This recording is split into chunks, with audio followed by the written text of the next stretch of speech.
Sismogramme du séisme d'El Haouz. Lors d'un séisme, les ondes traversent la Terre. Parmi les ondes sismiques, on distingue les ondes P ou ondes primaires, qui sont des ondes longitudinales, les ondes S ou ondes secondaires, qui sont des ondes transversales.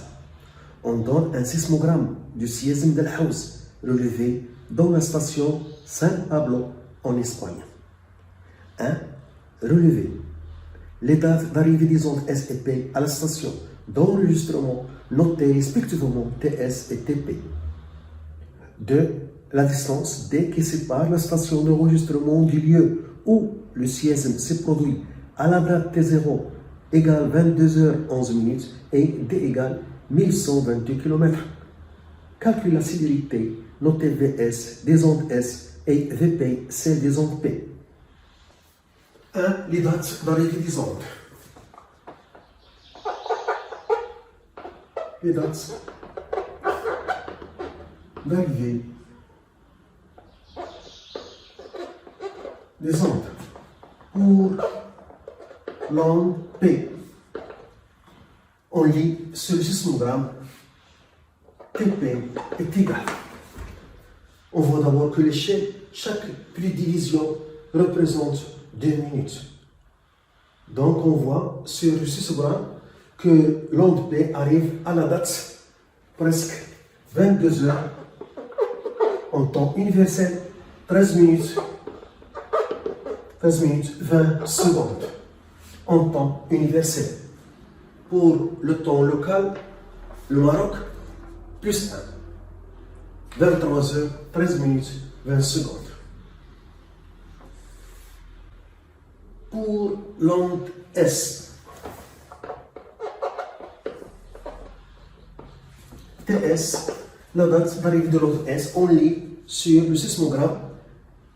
D'après l'échelle, chaque division représente 2 minutes, 22 heures, 15 minutes en temps universel. 22 heures, 15 minutes en temps universel. En temps local, Maroc plus 1, 23 heures, 15 minutes. C'est la date d'arrivée de l'onde S à la station San Pablo en Espagne. Le décalage temporel entre ces deux ondes. Le décalage temporel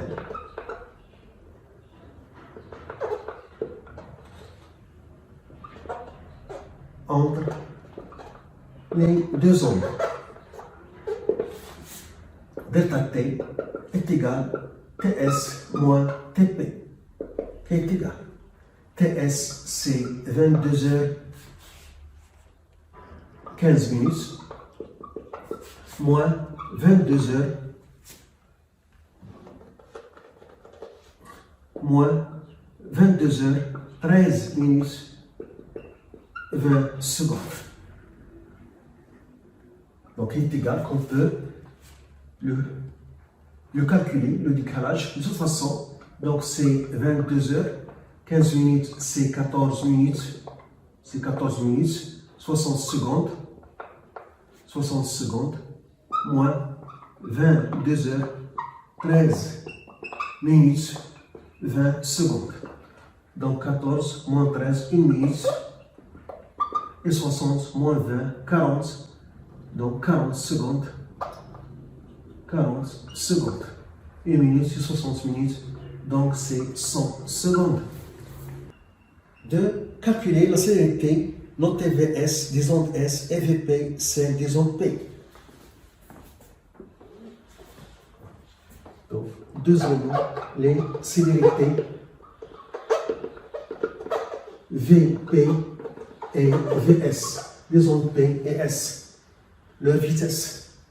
La vitesse VP, on considère que la vitesse est constante, donc VP est égal à la distance parcourue sur la durée correspondante. Delta T, P. D est la distance parcourue par l'onde P entre l'épicentre, le lieu où se produit le séisme, El Haouz, à la station San Pablo en Espagne. Delta T, c'est la durée qui correspond à cette distance. c'est la durée entre l'instant d'arrivée des ondes P à la station San Pablo en Espagne et l'instant de production de l'onde P à l'épicentre. Donc la distance D, c'est la distance entre l'épicentre Al-Haouz et la station San Pablo en Espagne d'égale 1100, d'après les données, 1122 km. Delta TP, la durée correspondante, c'est TP moins T0.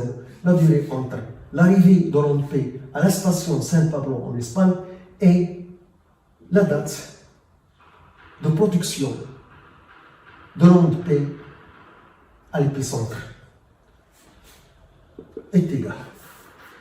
Donc la date d'arrivée de l'onde P à la station San Pablo en Espagne, donc c'est 22h, 13 minutes,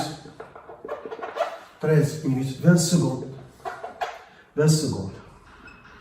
moins la date T0, la date de production de séisme à l'épicentre, c'est 22h, 11 minutes, d'après les données, en temps universel.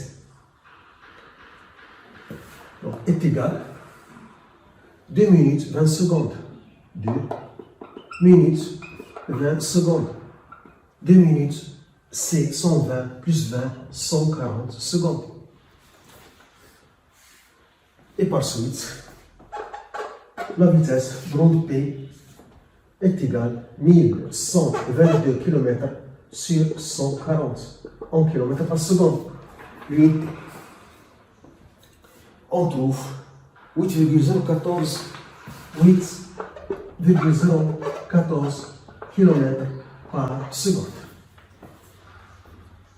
Pour l'onde S, la vitesse de l'onde S, c'est la distance parcourue qui est la même que celle parcourue par l'onde P sur la durée correspondante delta TS.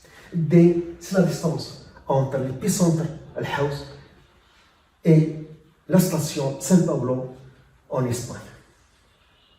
Delta TS, c'est la durée qui correspond à cette distance. C'est la durée entre l'instant d'arrivée l'onde S à la station San Pablo en Espagne et l'instant de production du séisme à l'épicentre Al-Haouz.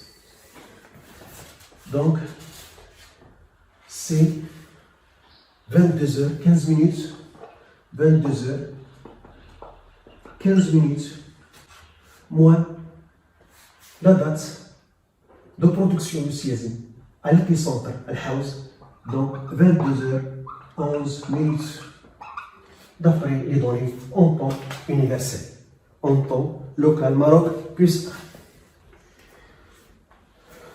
Donc, est égal, donc on trouve est égal 4 minutes, qui est égal 4 fois 60, qui est égal 240 secondes. Et par suite, la vitesse de l'onde S, c'est D sur delta TS, 1122 sur 240, égal.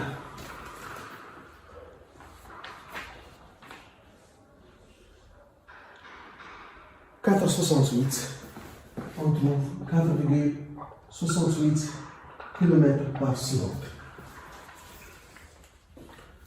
La vitesse de l'onde P, 8,014 km par seconde. Et la vitesse de l'onde S, 4,68 km par seconde. On voit que les ondes P plus rapides que les ondes S. C'est pourquoi l'onde P arrive la première, d'après le sismogramme. Et on voit aussi que sur le sismogramme, que l'amplitude de l'onde S est plus grande que l'amplitude de l'onde P.